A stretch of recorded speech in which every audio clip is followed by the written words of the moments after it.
The news is live from our studios at Kukumimle Joy 99.7 FM in Accra. In Kumasi, we are live on Love 99.5 FM and affiliates across Ghana's 60 regions, including ATL FM, Cape Coast, Kekeli Radio Ho, and Radio Max, Takrady. Better still, download the My Joy Online app from the Play Store and App Store to listen live anywhere around the world. And coming up, majority of Ghanaians sampled in a survey say they are not confident in the ability of the Akufo-Addo administration to protect financial resources and curb corruption in the next 4 years. Majority are not confident in the ability of Nana-Addo's government to protect the financial resources and curb corruption in the next 4 years. You can see that 62% over the highest so far. We'll bring you details of a post-election research outcome conducted by the Center for Democratic Development, including why respondents think votes for the president reduced last year. Also, police in the northeast storm community of nomadic herdsmen as robbery cases surge in the region. Meanwhile, residents of Wusuta in the Volta region protest, demanding increased security protection after they claim nomadic herdsmen destroyed their farms, forcing them to purchase food produce from other regions. If something is done about this, our women, our men will no more travel from the rural areas to the urban centers. Now we have to import everything from outside Wusuta. Meanwhile, we have big vast land to do all these activities. Also, he was shot as we prepared to organize a birthday party for him. We'll hear from mother of a 9-year-old boy killed by live ammunition fired during the purification rites at the Ewutu Awubia festival yesterday. And then we did birthday. Today is his birthday. I got new shoes for him, but he never wore them.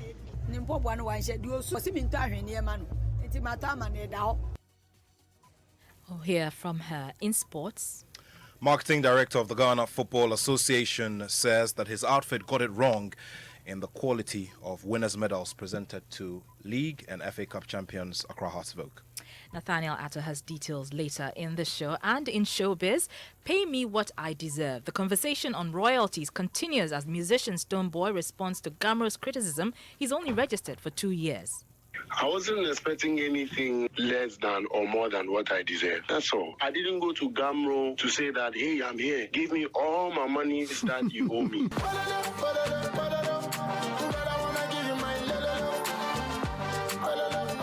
We'll hear from him and bring you details as Gamro holds a press conference on the matter today.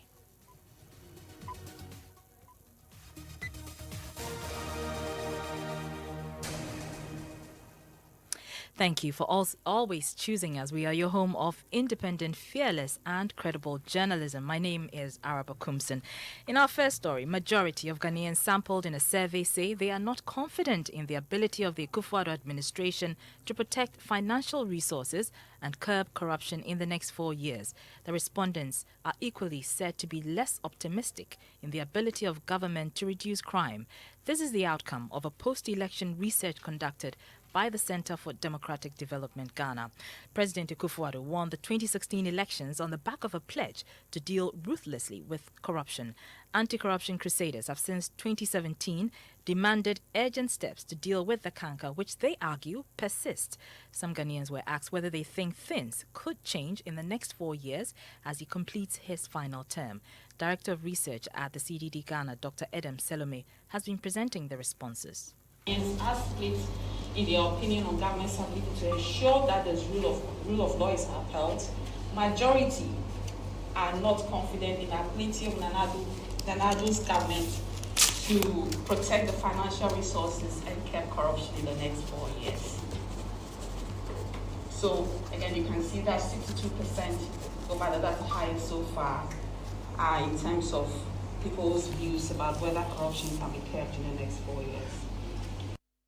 So that's our Director of Research at the CDD, Dr. Edem Selome. My colleague Joseph Akable sat through that CDD event at which those details emerged. He's just returned and joins me in studio with more. So first, how did the CDD put together this survey? Did they explain the methodology employed, the sample size? How did they arrive at this outcome? So Dr. Salome explains that they took the views of 2,400 respondents who were randomly sampled across the country, and this took place between the 23rd of May and June 3.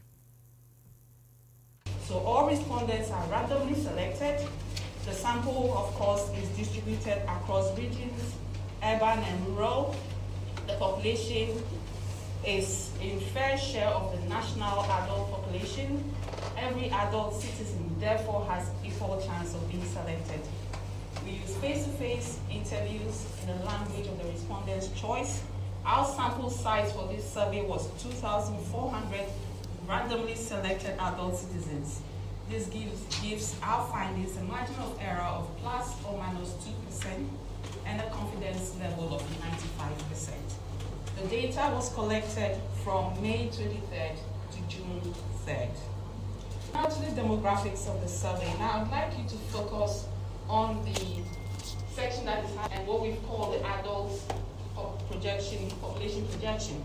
Now that is the official census data for Ghana, and you can see that our sample closely mirrors that. I'll just Joseph, we know the MPP lost a number of parliamentary seats, even as the NDC gained more. In the case of the president, his own votes reduced slightly. What did the respondents say accounted for this? And so first, by way of the main thing that they blamed for that, they say that they voted the way they did because of the NPP and its MPs' non-performance.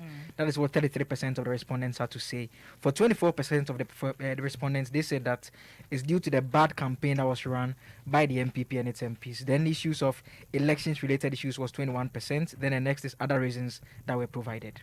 So we see that a cumulative 58% attribute the reduction in the president's vote margin to his policy decisions and actions, his MPs and appointees' performance, and the president's own performance. People are laying the blame squarely on the president and his appointees' lapse after he got a reduced vote in the 2020 elections. We also wanted to find out the same about the parliamentary seats, because we did lose a number of parliamentary seats. Respondents attribute the loss of their seats to their non-performance, which is the parliamentarians, and non-performance, bad campaign, and the non-performance of candidates who were already in parliament. So, of course, we wanted to find out why the NDC got seats as opposed to what they got in 2016. Respondents attribute the gains the NDC made in the parliamentary elections to the MPP's non-performance, their MP's non-performance, and the NDC's own campaign, and the performance of their candidates during the campaign process. And also, they wanted to punish the MPP for non-performance. Right, so we also know the political parties are represented at the CDD event. How have the two main political parties, that's the NDC and the MPP, been responding to the outcome of the survey? And so for the MPP's Peter McMahon, he makes the point that as far as they are concerned, he believes that the government has done very well in terms of the fight against corruption. And if you put in those who believe that the performance in terms of the fight against corruption will remain the same, he says when you add that number to those who think things are going to get better, the percentage is more than the 47% that say that they don't believe that things are going to get any better in the next 4 years. And so he believes that the same plus those who say will get better gives them a majority, and it confirms his belief that things are better. But for the NDCs, Alex Segbefia, he says it's a simple confirmation of what the NDC has been preaching over the period, making the point that there's impunity all over the place, public resources are being expended anyhow, and when people ask questions and when people are named as being behind such corrupt acts, nothing happens to them. All right, many thanks, Joseph Akable.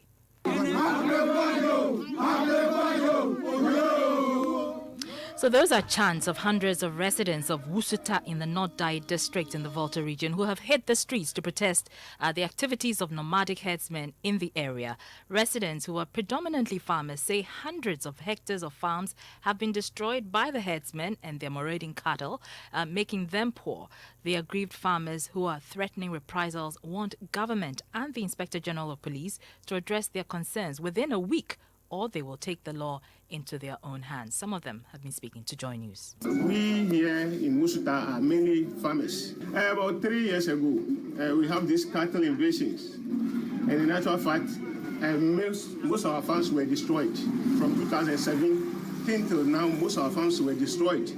We have tried severally to lodge complaint with authorities, but nothing has been attended or nothing has been done about it. And for that reason, we are inviting the media today to send our case far and near so that we can be heard and come to our rescue. Because now we have to import cassava dough, maize, plantain, cassava for fufu, everything from outside Wusuta. Meanwhile, we have big vast land to do all these activities. When these things are happening, these women reported the issues on several occasions to us. We call on the Ghana Police Service for us to assist because we are not having the gun or anything to fight these people. And then when you look at these women, can they stand the harassment? They cannot. So our humble appeal to the government is that we are trying to avoid rural-urban migration. If something is done about this, our women, our men will no more travel from the rural areas to the urban centers. So those were some residents of Wusuta in the North Dai district of the Volta region. Correspondent Ivy Setoji joined them on the protest. She joins us on the line now with updates. Who did they petition and what has been the response? Well, interestingly, Aroba, they couldn't present the petition to anyone because, according to them, no one is ready to listen to them.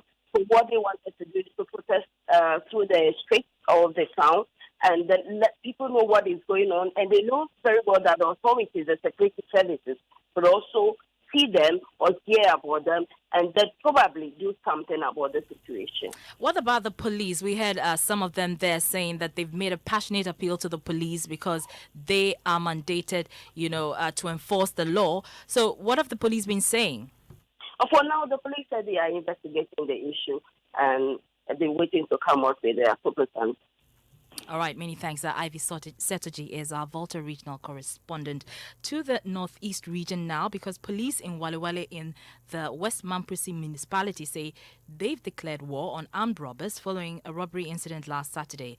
The robbery attack, which occurred over the weekend, saw several passengers robbed at gunpoint by 3 armed men who had blocked a stretch of the Tamale-Bolga highway near Walewale. Municipal Police Commander DSP Cosmos Awe says the police has raided several nomadic herdsmen communities along the highways in search of suspects. They must rise up to help us because this thing is happening within the community here.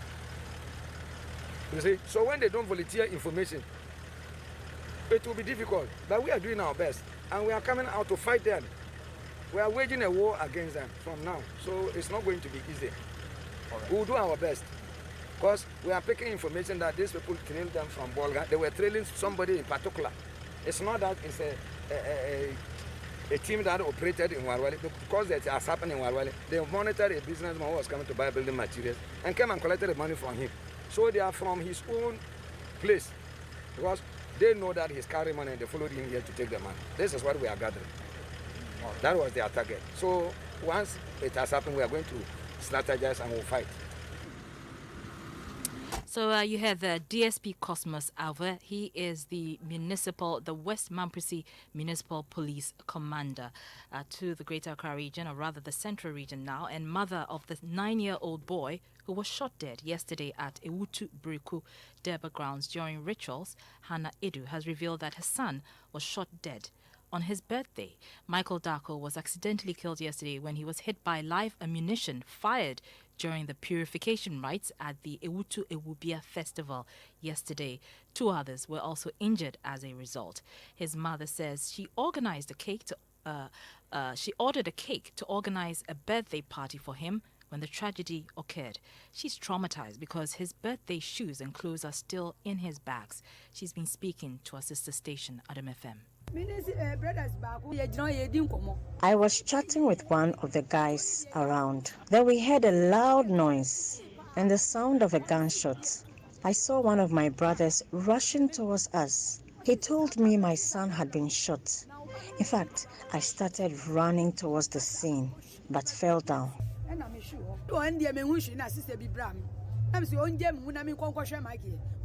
Someone tried to restrain me, but I resisted because I wanted to see my son. When I got there, my son lay on the floor with his hands in his pockets, his head turned away. Today is his birthday. I got new shoes for him, but he never wore them. He would have been 9 years old today. He wanted me to buy him a necklace.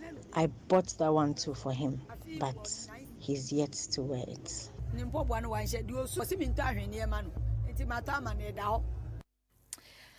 That's Hannah Edu. She is mother of a 9-year-old Michael Darko, accidentally killed yesterday when he was hit up by a live ammunition fire during a festival yesterday. Well, District Chief Executive for the area, Stephen Kwame tells Joy News one person has been arrested whilst DISEC takes a decision on the future use of live ammunitions. It could have happened to any of us, even the chiefs or the paramount chief, with this live bullet. So measures will be put in place per the advice from the DISEC, the commanders, the technical ideas that would they give us. That is how we go back.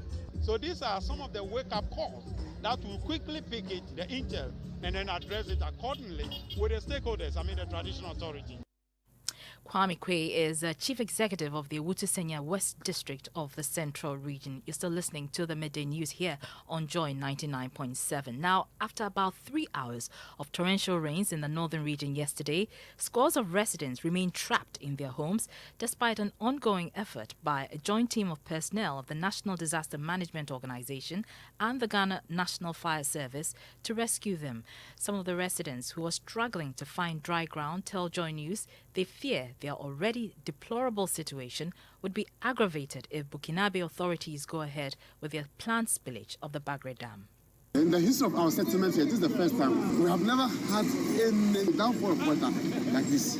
Yes, apart from the heavy rain that we have experienced, the other main cause of this flood is lack of adequate inflow. Bridge they have constructed, there's no space. The spaces are just inadequate. So the outflow is just very costly. In the midst of all this, the Ghana Meteorological Agency is warning of more rains ahead and is urging residents to relocate to safer grounds. Joshua Asamoah speaks for the agency. What makes Tamale's case peculiar is that the storm stagnated over that area for a very long time before it drifted to Yapa West and Savannah regions. So it's not really an odd situation. Northern Ghana has one rainy season. So it starts somewhere in June, July, thereabout, and then goes all the way to September before it subsides, and then they enter into the dry season. It's very likely to get another rainstorm this week. Well, the National Disaster Management Organization is also backing this call by the Meteo Agency. Northern Regional NADMO Director Alasan John Kweku says despite their presence to assist those who may be affected, it's important for residents to leave areas likely to be flooded when the dams are opened. We are still in the midst of the rains, and then the education too is ongoing. So we are appealing to residents, especially those of our people who are living in those areas that are likely to be affected and the flood-prone areas, to be cautious about their own life, because it is important they take their lives very seriously so that we don't lose any life longer.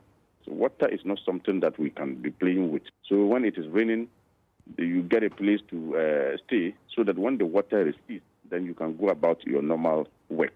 But for now, no, this region, even though NADMO is pushing its position itself strategically to deal with any situation that will arrive. But pillage has not been done yet. So that's a Northern Regional NADMO Director, Alasan John Kweku there. He spoke earlier on the AM show on the Joy News channel. Let's turn our attention to health now, and more than 400,000 people are expected to benefit from the second jab of AstraZeneca vaccines as the Ghana Health Service dispenses the second doses today. Earlier today, the service began administering the 250 doses of the vaccines to persons who took their first jabs in March. The inoculations will take place mainly in all 16 regions of the country. Programs manager in charge of the expanded program on immunization at the service, Dr. Kwame Amponsa-Chano, has been speaking to Joy News. For AstraZeneca, we've done approximately 850,000 persons, of whom a little over half have already received their second dose around somewhere in May. So we now have taken delivery of approximately 250,000 doses of AstraZeneca, and we want to continue with the second doses for those who have been waiting. So we have approximately 400,000 plus persons waiting for the second dose. So the plan is, once you get a vaccine and you look at the population, you definitely have to do a kind of equitable distribution, because the vaccines will not be enough to cover everybody at the same time. We've done some kind of sharing for all regions to benefit based on the data that we have. And so we've distributed our vaccines to all the 16 regions for those who have been waiting for the second dose. So that's Dr. Kwame Amponsa Achiano. He's the programs manager in charge of the expanded program on immunization at the Ghana Health Service. Joint News reporter Judith Awotritando has been visiting some vaccination centers and joins us on the line. Judith, which areas have you been to, and are we seeing long queues which characterize the last exercise?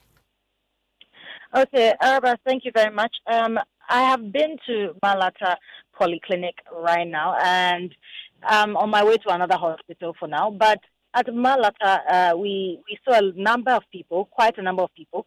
Well, they experienced some network problems whilst we were there, according to the officials there. Then the network or the server in charge of registering people had gone down. It wasn't working for a while, and so they decided to do some manual registration. And so that was what was going on there. All right, many thanks, Judith Awotritando there. And staying on COVID, in the face of the COVID-19 pandemic, health experts have advised the general public to resort to wearing face masks to protect themselves. However, there are diverse public preferences in the purchase of this protective item. Recently, patronage of the black face mask has been on the increase. Our team from Love News took to the streets of Kumasi to find out why. Akwasia there is a taxi driver at Tech Junction in Kumasi. He prefers the black face mask.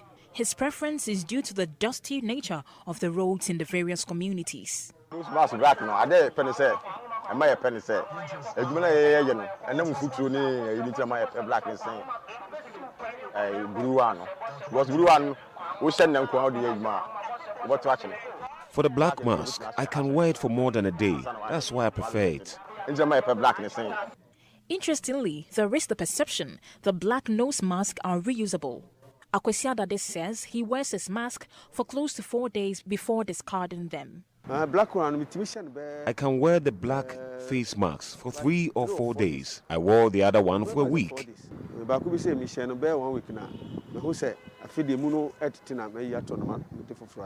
But other users would like to consider her costume before donning a particular nose mask. For her black attires and funerals, black face mask comes in handy. When you use it, like when you dress, it's more like it match your combination, more like the other ones. And Chua Sapon's report read to you. And experts say that the mask is to be used only once. You use it once and you discard it. You're listening to the Midday News here on Joy 99.7. Our top story, majority of Ghanaians sampled in a survey say they are not confident in the ability of the Akufo-Addo administration to protect financial resources and curb corruption in the next 4 years. We brought you details. Also, police in the northeast storm community of nomadic herdsmen as robbery cases surge in the region. Meanwhile, residents of Wusuta in the Volta region protest and demand increased security protection after they claim nomadic herdsmen have destroyed their farms. After the break, we have sports, and in showbiz, Pay Me What I Deserve. The conversation on royalties continues as musician Stonebwoy responds to Gamro's criticism he's only registered for 2 years. I wasn't expecting anything less than or more than what I deserve. That's all. I didn't go to Gamro to say that, hey, I'm here. Give me all my money that you owe me. We'll hear from him and bring you details as Gamro holds a press conference on the matter today.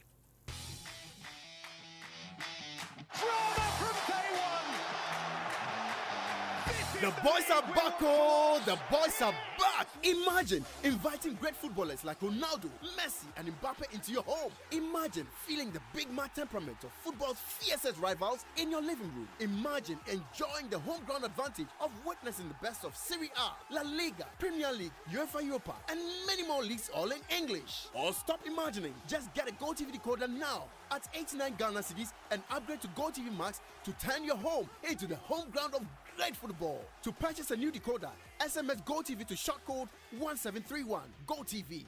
love it. Drama from day one.